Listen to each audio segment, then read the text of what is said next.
Assalamualaikum warahmatullahi wabarakatuh. Selamat pagi anak-anak. Tetap semangat belajar di rumahnya. Ibu harap kalian dalam keadaan sehat semua. Jangan lupa sholat 5 waktunya ya nak. Dan selalu berdoa semoga pandemi ini segera berakhir dan kita bisa bertemu lagi. Oke? Untuk kali ini Bu Maria akan menjelaskan tentang ukuran pemusatan data. Tujuan pembelajaran kita hari ini adalah 1. Diharapkan kalian bisa membedakan jenis data. Yang kedua, kalian dapat mendeskripsikan apa sih data tunggal dan apa pula data kelompok.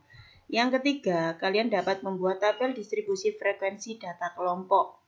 Yang keempat, kalian dapat membuat histogram. Yang kelima, kalian dapat membuat poligon frekuensi. Dan yang keenam, kalian dapat membuat OGIF. Oke, kita mulai ya. Yang pertama adalah tentang jenis data. Seperti kalian tahu, di SMP dulu kalian pasti mengenal dengan yang namanya data. Di sini Ibu akan mereview lagi tentang jenis data. Jenis data itu sendiri ada 2 ya nak. Ada data tunggal dan data kelompok. Untuk data tunggal kalian sudah mempelajarinya di jenjang SMP. Di sini Ibu akan menjelaskan tentang data kelompok. Yang pertama adalah tentang data tunggal. Apa sih data tunggal? Data tunggal itu yang pertama 1, data yang disusun sendiri menurut nilai dan besarnya masing-masing. Yang kedua, banyak data itu tidak lebih dari 30. Setiap data memiliki kelebihan dan kekurangan. Kalau data tunggal, kelebihannya adalah kita bisa melihat nilai sebuah data yang berjajar tanpa melakukan perhitungan terlebih dahulu. Sedangkan kekurangan dari data tunggal adalah data yang berjajar hingga belasan terlihat kurang rapi dan pastinya akan menyulitkan kita dalam membaca sebuah data jika belum terurutkan.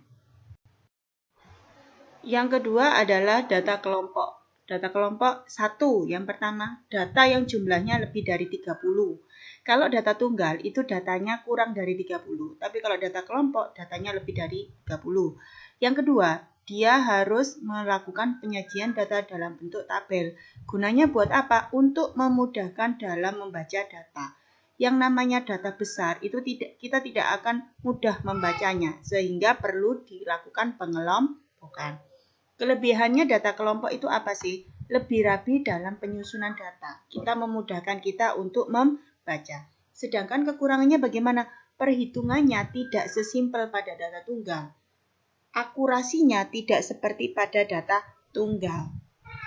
Contoh dari data kelompok itu seperti ini.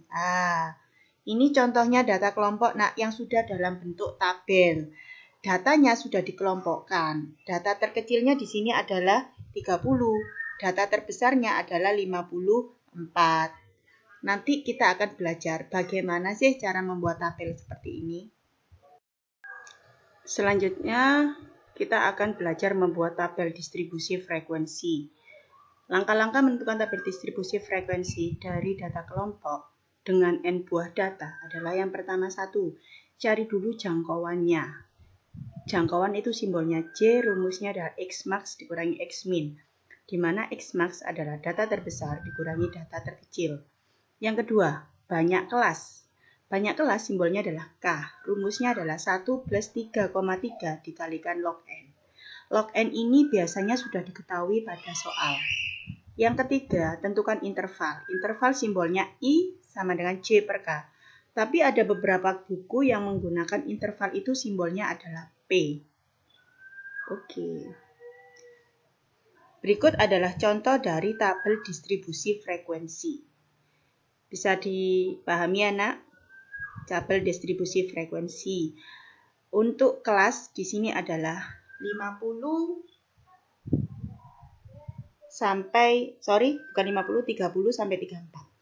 Ada 35 sampai 39, ada 40 sampai 44, ada 45 sampai 49, ada 50 sampai 54. Ini artinya dari nilai 30 sampai nilai 34 itu ada sebanyak 5 data. Dari 35 sampai 39 itu artinya ada 10 data. Dari 40 sampai 44 itu artinya ada 7 data. Dari 45 sampai 49 itu artinya ada 20 data. Dari 50 sampai 54 itu ada 8 data. Kelas. Dari tabel distribusi ini, kita bisa melihat bahwa tabel ini memiliki 6 kelas. 6 kelas. Kelas yang pertama adalah 30 sampai 34. Kelas yang kedua adalah 35 sampai 39 dan seterusnya. Berbicara tentang tabel distribusi frekuensi, Ibu akan menjelaskan tentang unsur-unsur pada tabel distribusi frekuensi. Coba perhatikan tabel berikut. Dari tabel berikut itu, Ibu akan memberikan penjelasan. Di atas adalah jenis tabel distribusi frekuensi.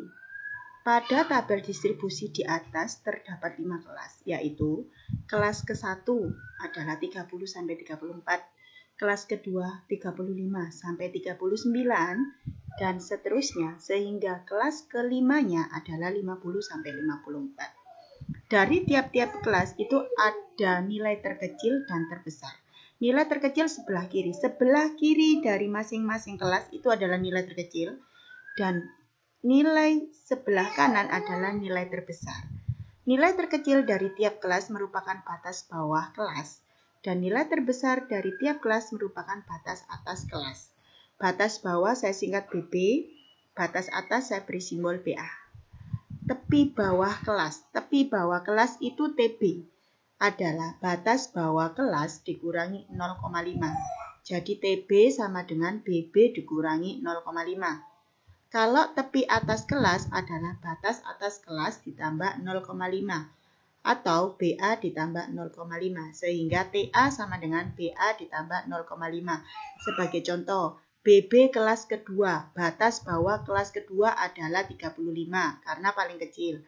Batas atas kelas keempat adalah 49. Yang ketiga, tepi bawah kelas ke-1 adalah 29,5. Ingat ya, 29,5 adalah 30 dikurangi 0,5.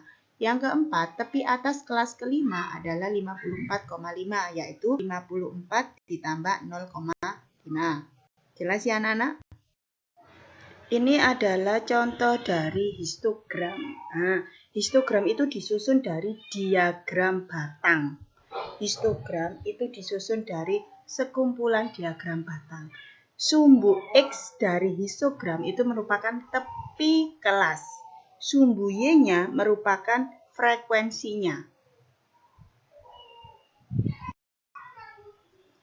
Ini adalah contoh dari poligon frekuensi. Poligon frekuensi merupakan diagram garis yang menghubungkan nilai tengah setiap kelas.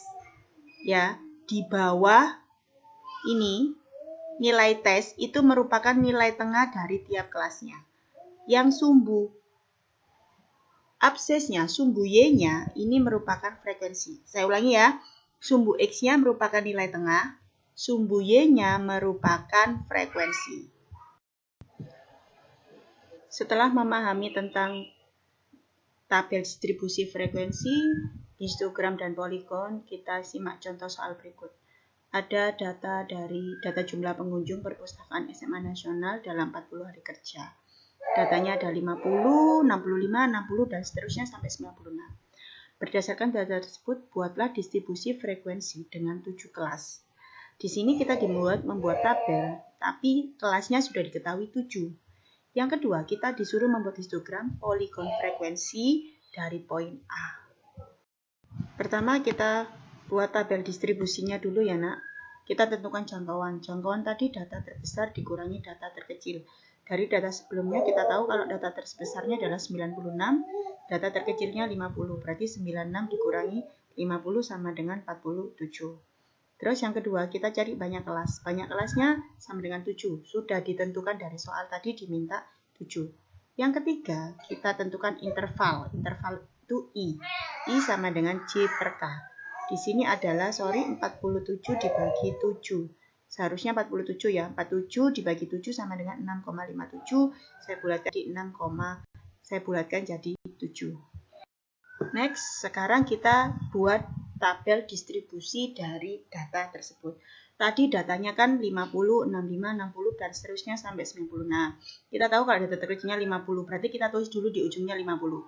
Karena dia ada 7 kelas dan intervalnya 7, berarti kita loncati 50 ke 57, kan selisihnya 7. 57 ke 64, tambah 7, ini juga ditambah 7 sampai jumlahnya kelasnya 7. 1, 2, 3, 4, 5, 6, 7. Kita hitung, dari 50 ke 56 ada berapa? Angka 50 sampai 56 ada berapa? Oh, ada 2. Bisa kamu cari pada tabel tersebut.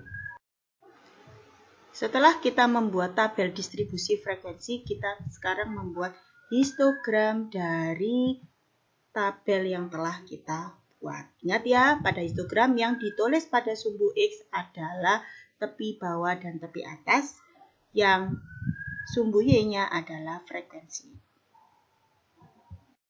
Berikutnya adalah poligon frekuensi dari tabel distribusi yang telah kita lihat. Ingat ya, pada poligon itu sumbu X-nya adalah nilai tengahnya, sumbu Y-nya adalah frekuensi. Ingat juga, nilai tengah itu merupakan batas bawah ditambah batas atas dibagi 2. Ya anak-anak, itulah tadi pembelajaran terkait ukuran pemusatan data. Tadi Ibu sudah menjelaskan tentang jenis data, bagaimana cara membuat tabel distribusi, bagaimana cara membuat histogram, bagaimana membuat poligon, dan yang belum saya jelaskan adalah OGIF yang akan saya jelaskan pada pertemuan berikutnya. Silakan buat rangkuman dari slide di atas dan rangkuman tersebut dikumpulkan pada link berikut ini. Saya akhiri dulu pertemuan kita hari ini. Ibu cuma pesan tetap semangat belajar dari rumahnya. Jangan lupa sholat 5 waktunya. Terima kasih. Wassalamualaikum warahmatullahi wabarakatuh.